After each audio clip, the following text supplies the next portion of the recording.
Coucou les filles, bienvenue sur ma chaîne. Alors aujourd'hui je vous propose une vidéo courte pour les plus maladroites d'entre nous. Si vous êtes comme moi franchement maladroite, que vous cassez tout ce que vous touchez, que vous avez deux mains gauches, etc. Cette vidéo est faite pour vous et je vous propose de réparer vos fards cassés.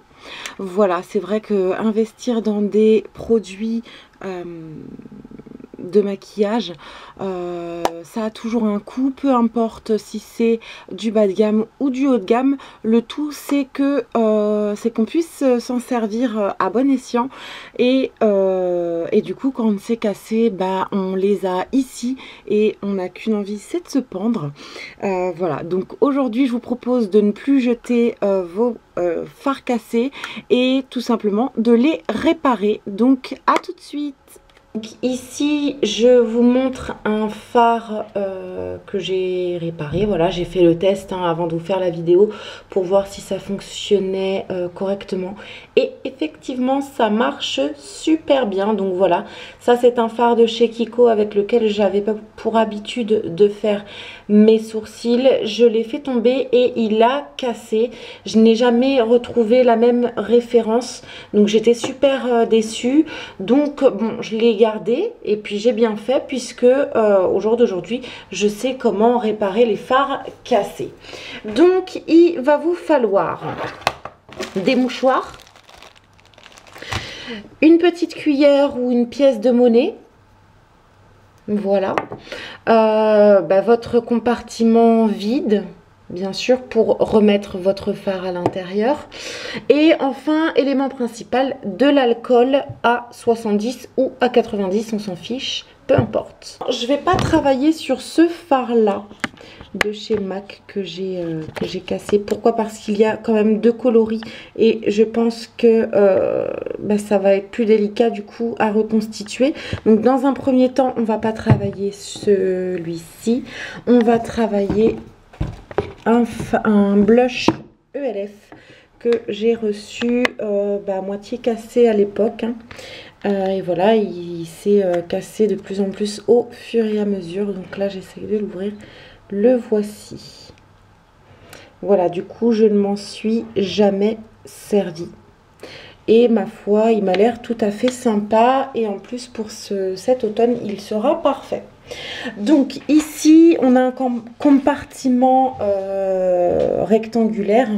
Je ne sais pas trop si la cuillère va convenir. Oui, on va essayer de faire avec, ou avec le manche. Peut-être ce sera beaucoup plus simple parce que le blush est assez petit. Voilà, c'est parti, on commence. Donc dans un premier temps on va casser entièrement le blush ou le fard. Voilà, on le réduit vraiment en poudre. Il faut vraiment le réduire un maximum en poudre pour pouvoir le reconstituer derrière. Donc c'est quand même une technique franchement très intéressante parce que casser un phare ça arrive à tout le monde, et foutre de l'argent par les fenêtres, clairement ça ne fait plaisir à personne. Donc si on peut récupérer ces fameux phares cassés, c'est parfait, hein. Et je pense que il est assez cassé. C'est ici que ça devient intéressant. Je prends donc mon alcool à modifier. Je l'ai acheté en pharmacie. Ça a dû me coûter 4 € je crois. Voilà, donc vous en trouvez partout. Grande surface, pharmacie, parapharmacie et j'en passe. Et c'est là qu'on va venir verser un petit peu d'alcool à modifier dans le fard directement. Le seul truc, c'est qu'il ne faut pas en mettre de trop. Donc, je viens de verser mon alcool et je viens mélanger mon fard et l'alcool pour en faire une espèce de pâte, en fait.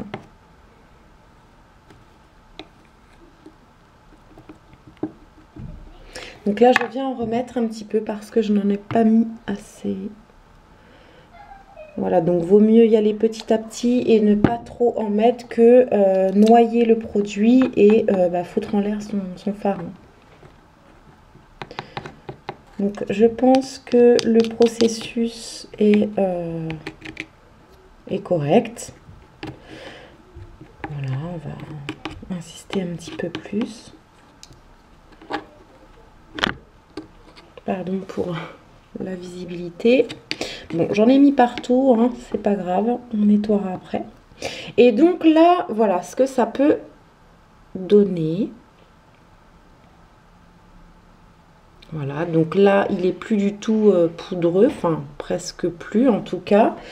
Et je vais venir aplanir du coup mon fard, vraiment pour le recompresser en fait. Hein. Donc je vais, voilà, le recompresser. Donc j'appuie avec le manche. Et je viens re-remplir le compartiment avec mon fard, j'aplatis.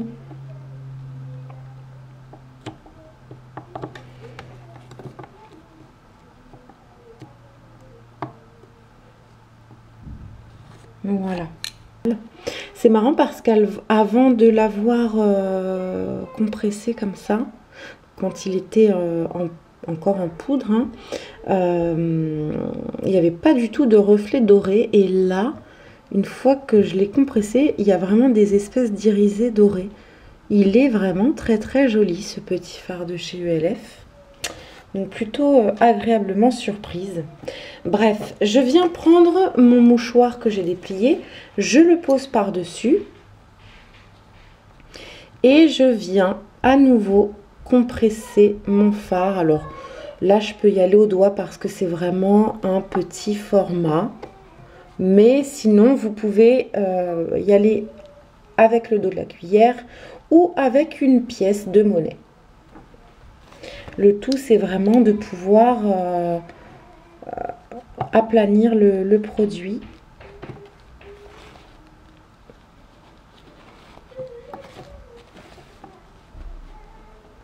Et je pense que ça devrait suffire. Donc, on va voir.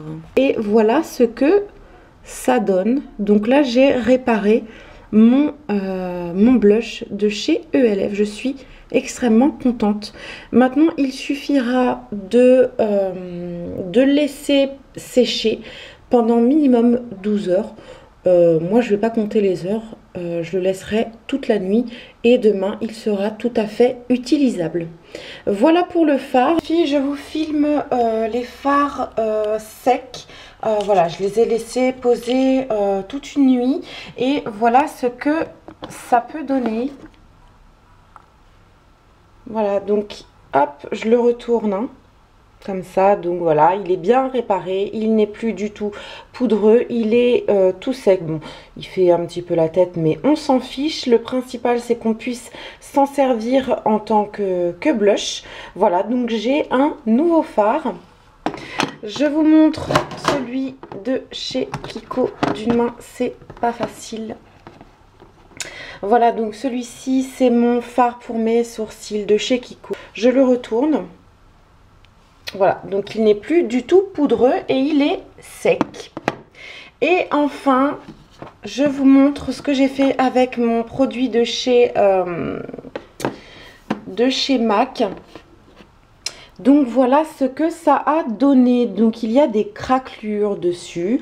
Je ne pensais pas du tout que ça allait donner ce résultat. Je disais que le support métallique n'est pas le support d'origine.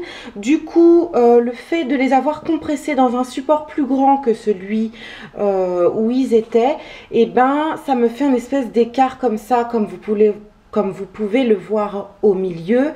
Et du coup, les fards ne sont pas compressés, d'où les craquelures dans le fard. Donc, erreur à ne pas commettre. Si vous souhaitez réparer des fards, faites-le dans leur support d'origine et pas dans un support plus grand pour éviter ce genre de défaut. Sur ce les filles, je vous souhaite une très très bonne journée ou une très bonne soirée et je vous dis à très vite. Bye!